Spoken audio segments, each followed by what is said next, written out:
So on this episode, we are unboxing Dungeon in a Box number 4. And we're going to be making a cool Legacy Dungeons & Dragons enemy cocktail called the Gelatinous Cube.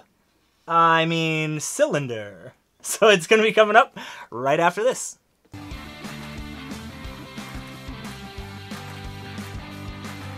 Welcome back, guys. Tom here from the Geeky Drinkers, and I've got another amazing special guest Dungeon Master co-host. Hey everybody, I'm Colin. Back again for another round. Absolutely. So we are unboxing number 4 of Dungeon in the Box. And we are making a gelatinous almost cube, the gelatinous cylinder. It can be any shape it wants, man. It can be. It's a classic D&D enemy. I'm pretty sure. Have you ever been in a campaign where they didn't have at least one? No. I have them in every one of mine. So how do you... So good to punish people with them. It absolutely is. But we are going to get to the unboxing portion in a few minutes here. In the meantime, we're going to be making the gelatinous cube, cylinder. Oh yeah. So what's in this thing? So this one is going to be... We're going to be combining almost everything here into a shaker. Pop this full of ice. Frosty. Get it nice and chilled. So we're going to be starting off with 1 ounce of triple sec.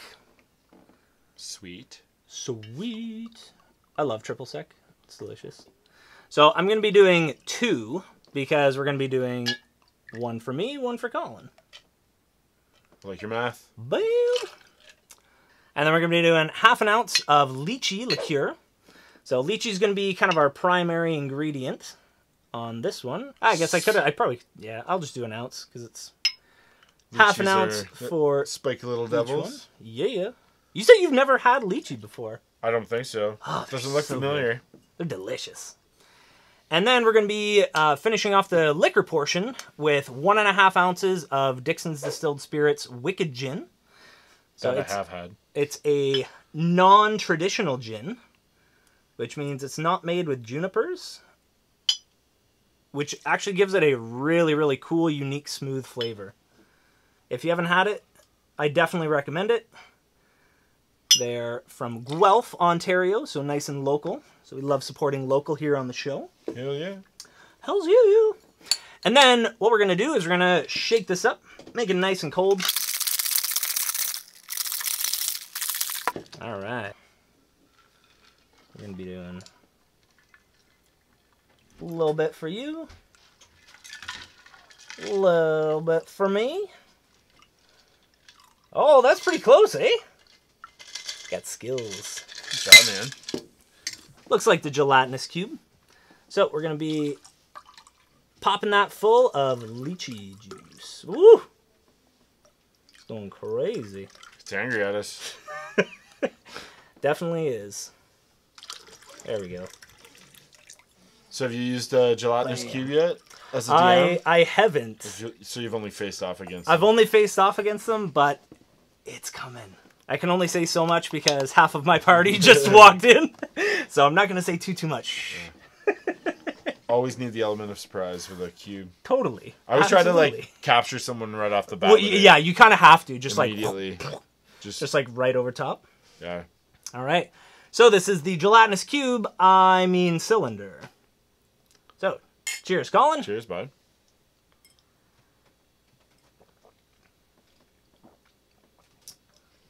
It's smooth. I like that. Cheers again. Cheers. Delicious. But, drinks are done. What's the time to do, Colin? Open up Dungeon in a Box. Open up Dungeon in a Box. Big number 4. Hell yeah. 4. All right. So still in the mailing package because I want to make sure that it's that means it's nice and sealed. Mint condition. Mint condition. No human has ever seen this box. Fresh dungeon. This box. Fresh dungeony box smell. That's probably not true.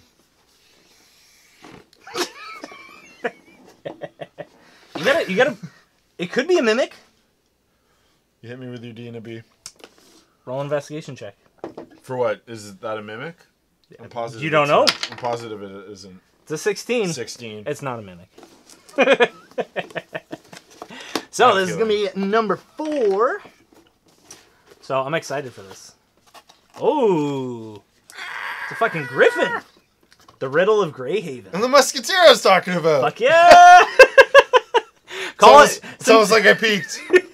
So since last episode, there's been a few. Whoa.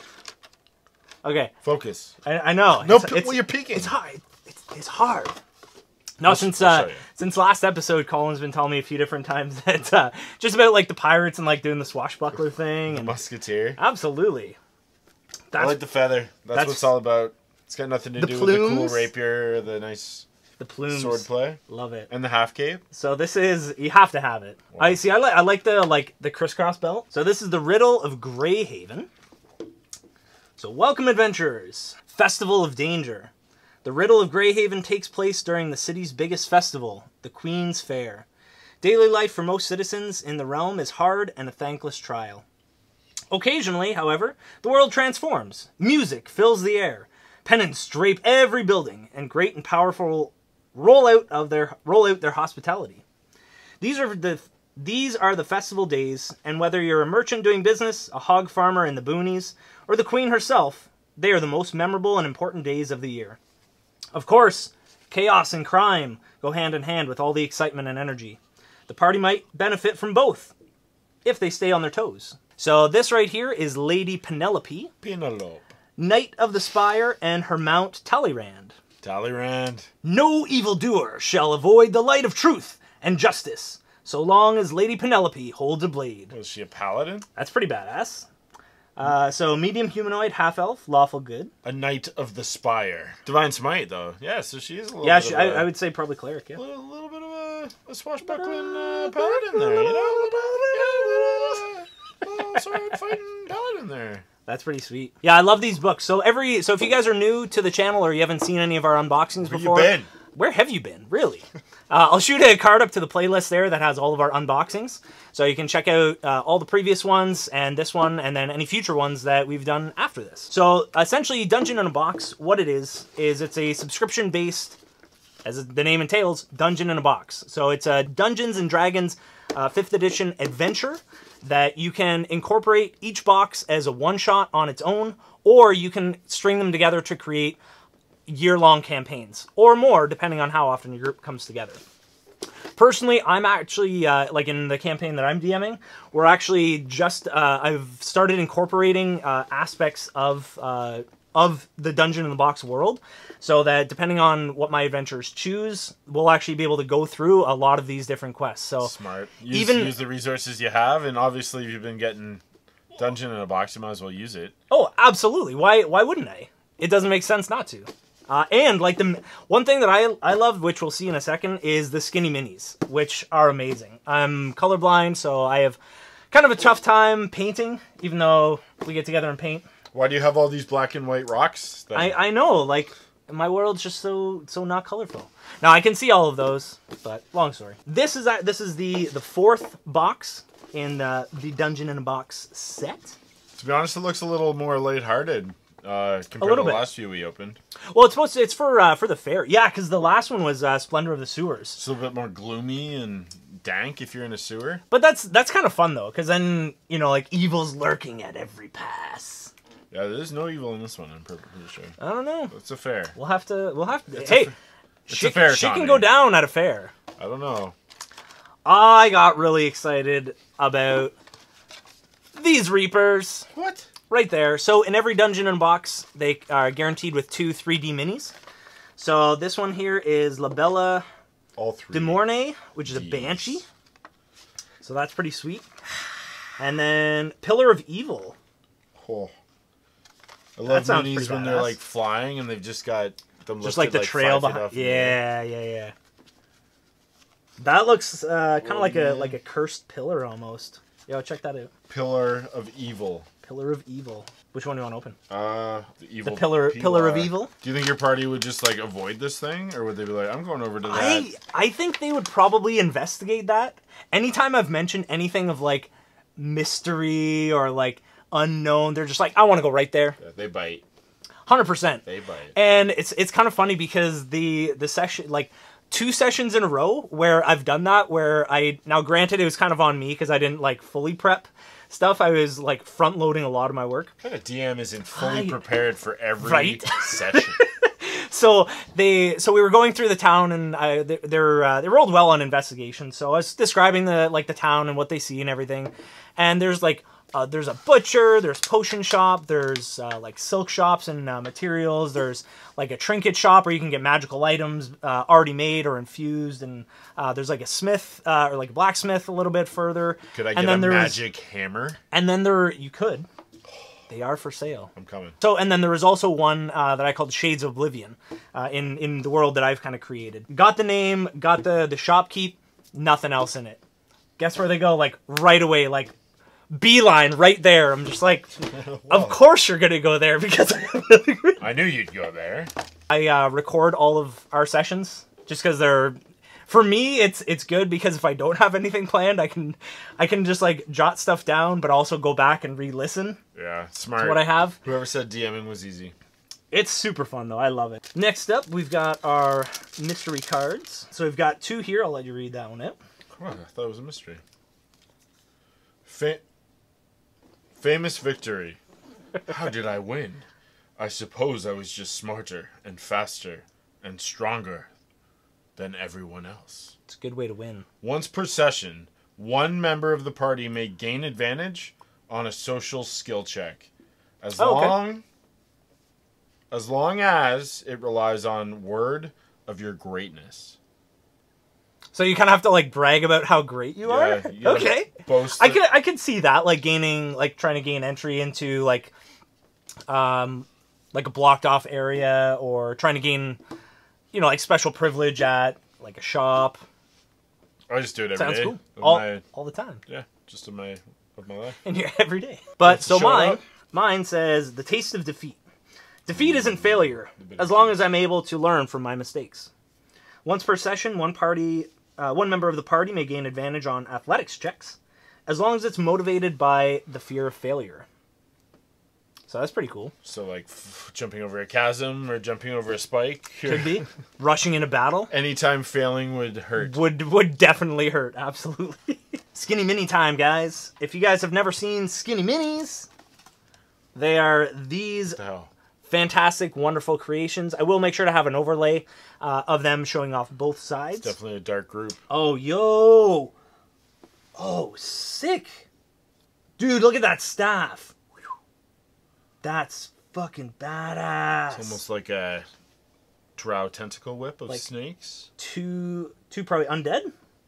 Yeah, definitely some... Probably undead, big scary looking... giant spider. The ring type crawling. I like the succubus. Those, yeah. Yeah, those are cool. That's a cool blade. I like that. Double whip. A lot of whips going on. Those are sweet. That's awesome. Love it. Succubus witch. Yeah, they're so detailed, eh? Like a simple spear wielder. Wielder. It looks like you got like a whole party of like almost drow. Yeah, like pale elves. AKA drow. Drow are like pure black. No, not always. Really? Not from what I've seen. Sometimes. Might be. If you guys know, comment down below. It's your game. Let us know. What do drows look like in your game, in your world? It's your game. While you guys are down there, make sure you do hit a like on the video if you are interested in any of this and want to see future episodes. And while you're also down there hitting that like button, make sure to hit the subscribe button and hit the little bell notification too, so you get all the notifications out there. Yeah, let's pop these out, man. Yeah. Bam. You're one of those big boys there. Love it. I believe this is Death himself. Could be. Could be. Death incarnate. So while we're... Definitely a shopkeeper. Absolutely. Could be a shopkeep in my campaign. The Nurse Joy of your... Zaudita. Of your world. Zaudita. How do you come up... So while I'm popping these out, so we're both dungeon masters. We're both player characters in different campaigns. When... Whoa. That one flying. That's all right. Always wear eye protection when unboxing your your skinny minis. So what I was saying is, when you're trying to create like NPC names, whether it's shopkeeps or whether it's enemies or like even big bad bosses, what's your process on creating the names? Just Like, on the spot. Just make it up. Really? Out of your butt. Really? No, but I mean, you do need to be able to do that. It's good to have a little Yep. idea of names you like to use. But to be honest, in the session I run, I like to make sure that my characters are like an homage to something that, because I play with a lot of my close friends. Yep. I make sure that it's like an homage to something at least important to a few of us. Or, Yep. Like pop culture reference, video games. Exactly, Yeah, all yeah. of it. Yeah, band members. Yep. Famous artists. That's pretty cool. You do that for all your NPCs? Not all of them. Some of them? Some of them I just kind of try to go, when I plan it, I try to make it more make sense to like the race that I'm Yeah. using or something. Yep. And then sometimes I'm just driving around and I see an exit with a cool name, or I travel a lot for work and I'll see cool names. Yeah. Like once I went up north and I just recorded a bunch of like Northern Ontario city names. City names? Nice. Yeah. That's So I'll awesome. use those at some point. They're Yeah. surprisingly good orc names. I could believe that. Yeah. I could absolutely believe that. Yeah, I kind of take I take a kind of a mixed approach. There's a website called fantasynamegenerator.com. I definitely use that for a decent amount, at least to get like one of the names, whether it's like first and last. Yeah, it's a great resource. Because I mean, for my campaign, I try and have mine fairly organized. I use like OneNote because it syncs across all my devices. So whether I'm on my phone or my iPad or my MacBook, it's always all there. I can add to my notes whenever I need to, and you can also search for different names. So if I'm like Shades of Oblivion, I can see all the, like it'll just take me right there. So that's one thing that I like. I also have basically a list of usually about 10 names for each kind of race and how they correlate to that. So as I'm going through, if I have to create like an NPC on the spot, because that's a legit thing you have to do when you're DMing, I can just kind of pick a name and be like, oh yeah, their name is, you know, whatever it is. And then just some like random like city names or like item names and stuff like that. So that's one thing that I use, and then I just kind of like put a dot beside it if I use it or whatever. So it's kind of handy. It's also kind of neat to see what other DMs use for stuff like that.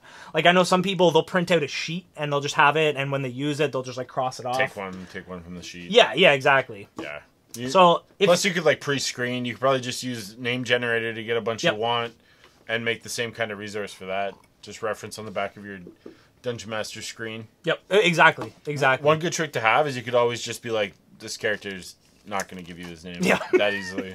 They're very internally focused. So if you guys have any DM tips, like what do you guys do? What do you guys do for generating names? Shoot a comment down below. Let us know, because I'd be very interested. So next up from our Dungeon in a Box Ooh, I know what these are. is our terrain tiles.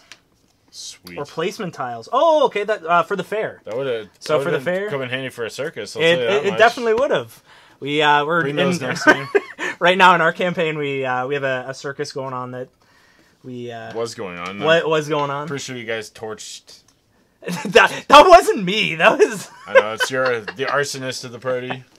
Yep, it was pretty great. Set the That's entire awesome. tent on fire. Isn't So it yeah, so handy? it's got a nice big tent on the inside when you flip it over. Little It's got stage? the little Fair stage up stage? there. Yeah. And so that's like a little smithy area. It's got a little forge, a little anvil, and then on the back just a bit of shrubbery as well. So that's pretty cool. Oh, and then some grandstands. So like some seating area, which is cool. On the back, Great place for pickpocketing. absolutely, definitely is. Sneak underneath. Just, Yeah. absolutely. It's a guarantee.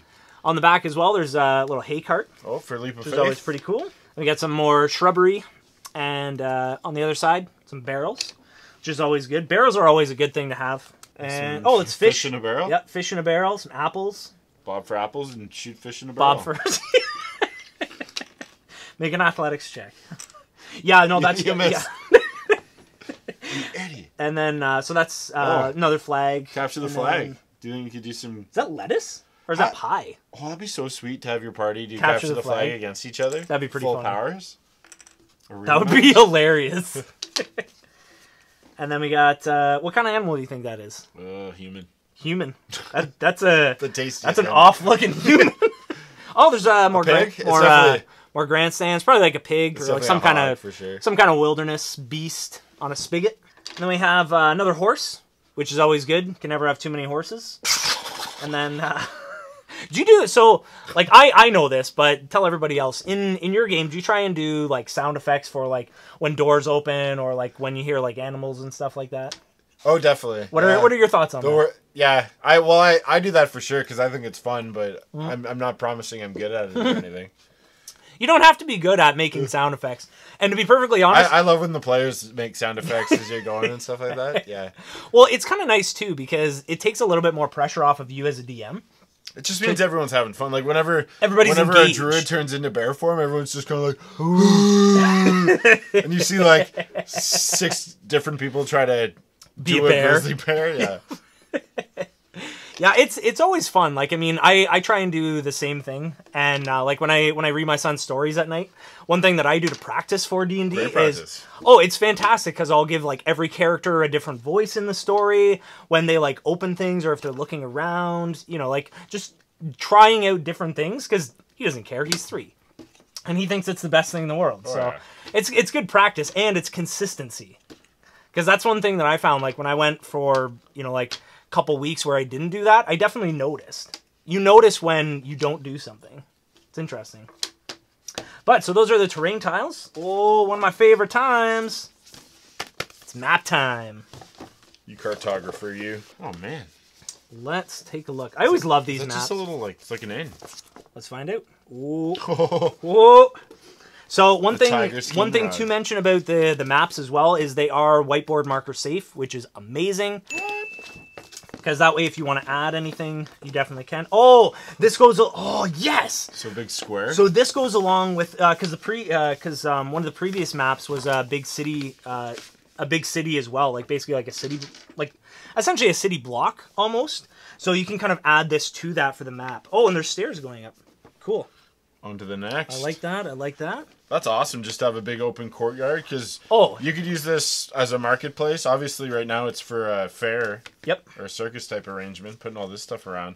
But yeah, you use these kind of tokens and build your own little world and populate it. Mm-hmm. It's just handy to have like a artistic open space like that. So that's kind of what it looks like for everybody there. That's that side. Yo, look at that shadow. Doesn't that look like a sword? It does actually. This Like guy- oh yeah, here's the guy's up here, so he must be way up. He's up on Oh, like a, shit. Yeah, you're right. and that's just the buddy with the sword. There's some sort of statue on top here, obviously. Yeah, that's cool. Super cool. All right, let's flip it over. So you guys get to see what it is before we do. We literally have not seen this yet, but I'm excited. Message us what it is, What is it? Comment so we below. know. Oh, man, look at the detail in this. Holy shit. This is sweet. It's like 2 maps. You could probably fold it in half and just play half of it. Yeah, you really could. It's so handy just having like a little interior space. Like this is a well decorated one for sure. Yep. Well, and it's nice too, because that way you can kind of describe everything. A 4-poster bed. That's a nice bed too, like with the tiger underneath there, like a little like sitting area for gonna- tea or something. You see if Banquet hall. Sam will let me decorate our room like that. Don't think she would have an inkling. I don't think she would. An Don't think actual she would tiger? want to have like a tiger. An actual tiger may be a little bit of a different story, but Yeah, she'd be more open to that. I'll be calling you Dante Our soon. little cats. Grandma's boy reference. Dante. I like these because there's like Holy the statues. Ass is tanner than my face. The fucking king of the jungle. If you guys haven't seen Grandma's Boy, Oh, it's what's hilarious. wrong with you? It's so funny. Go watch it. No, this is actually really cool. And honestly, like you could just do like, okay, we're doing half a map this time. Like when you go into this building and have it there. And then flip it over if you have another one. See, these are the same things. Like these are from the other map. Like these are kind of like the pew things. But I imagine this is more of like I like this one. kind of like a I always do a lot of like cultists and rituals and stuff. Oh, and yeah, it's this would always be- good when they take over a church. And yep. do This some would crazy stuff. this would be perfect for it. They're It so looks awesome. so good. It looks so good. Just takes you. It would take your party such a long time to get all the way to them. You could have just people waiting in the pews. Or like hiding behind. It's genius. Yep. Have like a couple Such a people perfect here, place. couple people here.